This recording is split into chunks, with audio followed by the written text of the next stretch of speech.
Greetings to you in the name of our Lord and Savior Jesus Christ. Rejoice in the Lord. Again I say rejoice. Philippians 4:4. சந்தோஷமா இருங்க. திரும்பி நான் சொல்லுகிறேன் சந்தோஷமா இருங்கன்னு சொல்லிட்டு பவுல் சொல்லுகிறார். ஏன்னா நம்ம எப்போ சந்தோஷமா இருக்கிறோமோ பிசாசுக்கு நம்ம மேலே இருக்க அந்த அந்த பிடி அது அங்கே வேலை செய்யாது. Because demons or devil cannot disturb a person who is very peaceful and restful and very free.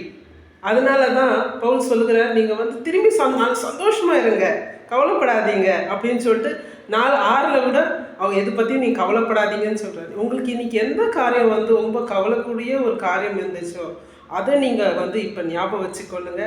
அதையும் இன்னொரு பக்கம் ஆண்டவரை நீங்கள் வச்சுக்கோங்க. இதில் இந்த ரெண்டு காரியத்துலேயும் யார் பெரியவர்?